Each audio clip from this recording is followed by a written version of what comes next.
Jim Benson couldn't understand why every time he tried to grow vegetables in a particular part of his garden, the only thing that would come up was stinging nettles. Didn't seem to matter how often he weeded or pulled up roots or even changed the soil. Up came the nettles.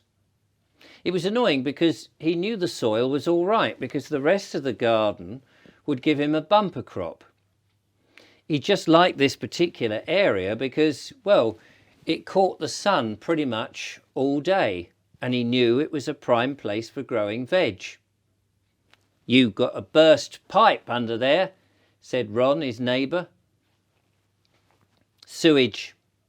That's what it is. You've got toxins poisoning your growing." "Well, it doesn't seem to affect the stinging nettles," bemoaned Jim. And he picked up his spade and he started to dig deeper to see what the problem was.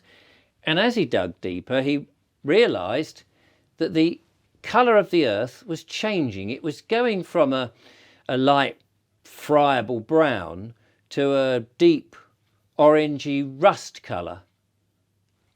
"Iron," said Ron, rolling up his sleeves and dashing back to his shed where he kept his spade to give him a hand. And the two of them, they must have been digging all afternoon, much to the amusement of the wives who came out to watch. "Ron reckons it might be a Messerschmitt B109 shot down in the Battle of Britain down there," said one of them. "Well, Jim thinks that it's an Iron Age hoard." Well, it didn't seem to matter how much they dug, they didn't find a fighter plane or indeed primitive man's goodies. All they saw was more of this strange orange muck. "Ooh, it smells funny," said Ron, and his eyes began to sting. Jim was dabbing his with a hanky. "Oh, look at me, I'm crying. It's like I've been cutting onions."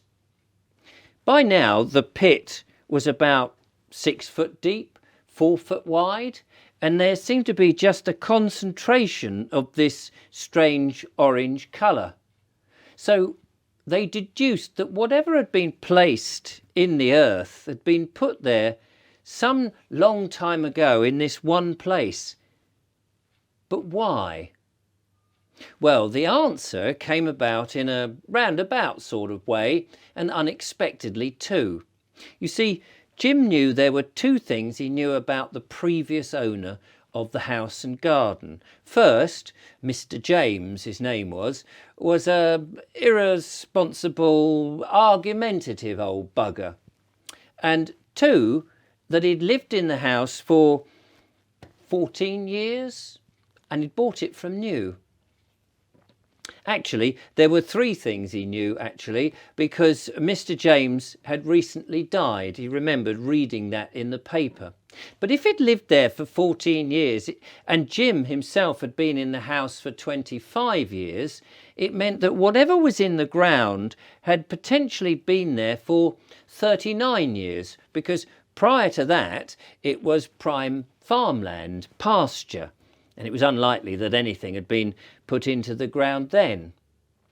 Talking to Ron, his neighbour, had suggested, "We need to speak to Jeff Ransom, the old owner of my house. He'll know what Mr. James was up to." So a few weeks later, there they were in a pub some 40 miles away, chatting to Jeff Ransom, the previous owner of the house and a retired veterinarian. And he said, "Ah, yes, James, I remember him. Yes, I know what he did, but I don't know what he did with it." "Did what?" said Jim. "Murder." And the vet went on to tell the story. "Yes, that James, he bought the house the same time as me. And after about a year or so, he met up with a woman, and she was a bit of a pet lover, and she wanted a dog. Well, he wasn't keen on the idea, but seeing as she was a looker and he'd become the envy of the neighbourhood, he didn't want to upset her. So he got a dog and agreed to it. Unfortunately, she plumped for a rather aggressive Alsatian, which took an instant dislike to James. Well, it would bark and it would make a noise and it would cause a lot of problems. So occasionally James would come round to me and say, is there anything I could do to calm the dog down, give it some pills or what have you? Apparently it had bitten his leg and, well, it had drawn blood. They were saying that she preferred the dog to him, which was probably true. Well, I said to him there was nothing I could do.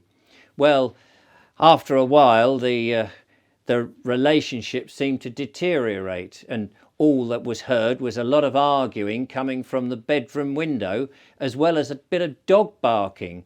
And I seem to think that they probably had the dog up there with them. Well, soon after that, he put a shed in the back garden, just on that patch that you say in the southwest part of the garden.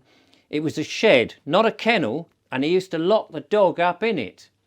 Well, after that, she soon disappeared, and so did the dog, and nobody knew why. Jim and Ron looked at him and they said, what, are you saying that he murdered her? Not quite. And the vet continued his story, and when he'd finished, he led Jim and Ron back to their car in the car park, and before he went, he said, if only I hadn't seen that documentary on the television about John George Haigh, perhaps I wouldn't have been so flippant with James.